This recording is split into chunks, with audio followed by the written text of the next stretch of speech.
and welcome to the Reparenting Daily podcast. In this podcast, we'll dive deep into reparenting, exploring all of the tools and resources that you'll need to help you along your journey. This podcast is divided into 3 sections. First is a daily reading. Second is a discussion on the reading followed by journal prompts. And the last section is a peaceful meditation for closing.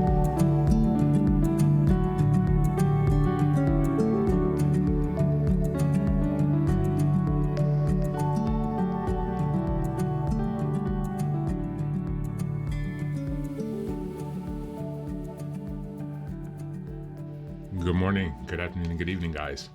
Welcome back to another day of Reparenting Daily from whenever and wherever you're joining us. As always, thanks for being here. I really appreciate your love, your support, your presence, your care. I really appreciate all the people who have been reaching out. So many people have contacted me since I started this project. We are now at episode 177. That means that we are technically almost halfway through the year. So that's a big accomplishment for myself, for staying consistent to my own reparenting journey, from staying consistent to help others, which was also a big part of my reason for doing this. And so I just want to take time to say thank you for everyone who's been there for me and who supported me in this challenging period. And so without further ado, let's get back to the 48 laws of power. Today we're reading law number 39. Stir up waters to catch fish. Judgment. Anger and emotion are strategically counterproductive. You must always stay calm and objective. But if you can make your enemies angry while staying calm yourself, you gain a decided advantage. Put your enemies off balance. Find the chink in their vanity through which you can rattle them, and you hold the strings.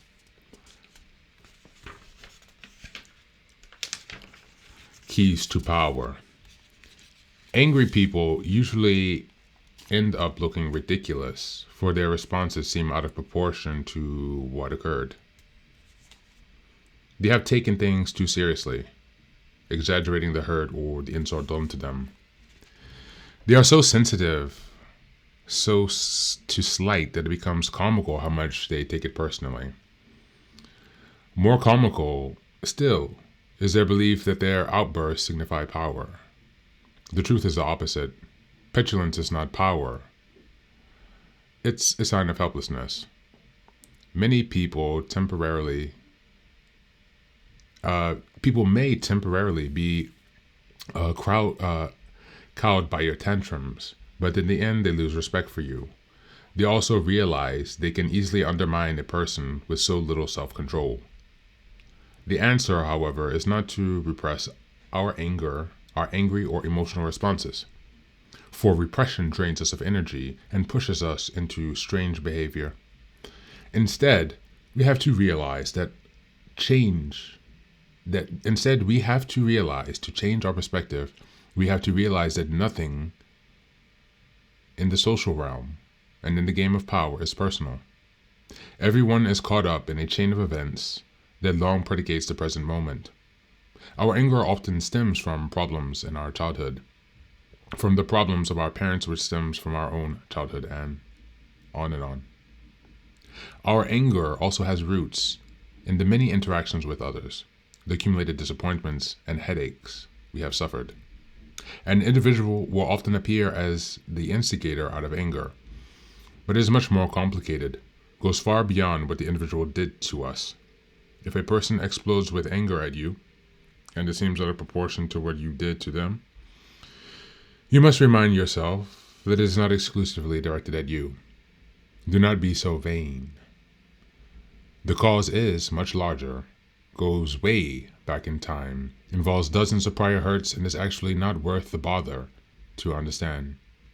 Instead of seeing it as a personal grudge, look at the emotional outburst as a disguised power move, an attempt to control or punish you in the form of hurt, feelings, and anger. Thank you. And that's the reading for today.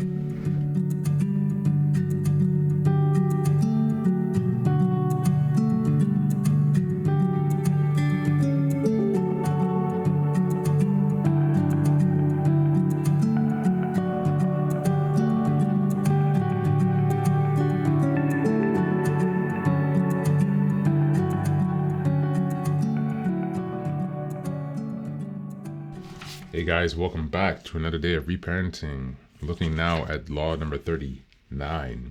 Stir up waters to catch fish. So this is an emotional manipulation technique, causing someone to lose control so you can take advantage of their reaction or their response. Again, as we read the power moves 2 days ago, I think 3 episodes ago, emotional manipulation was one of the tools that is used in the art of persuasion and manipulation. And so let's take time to, first of all, look at this from a moral perspective. Many of us, or I should say myself, coming from a Christian background, raised in a Southern Baptist environment, there was always such an emphasis on the morality of the group and of society,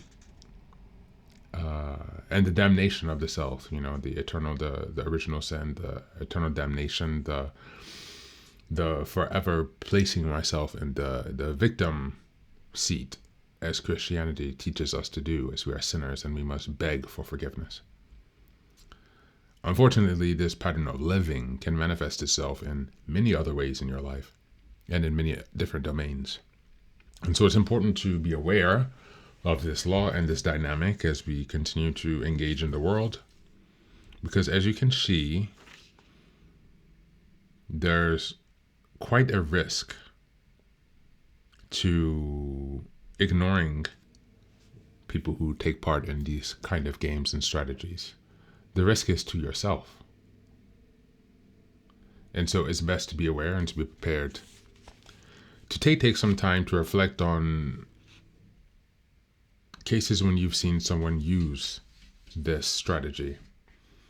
Have you ever used it yourself, and how have you been able to respond to it?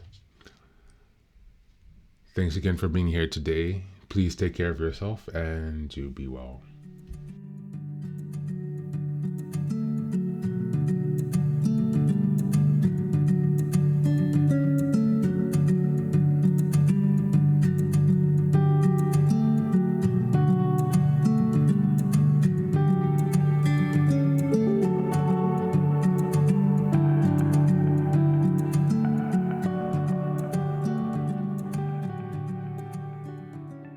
And now, let us move on to the final section, the meditation.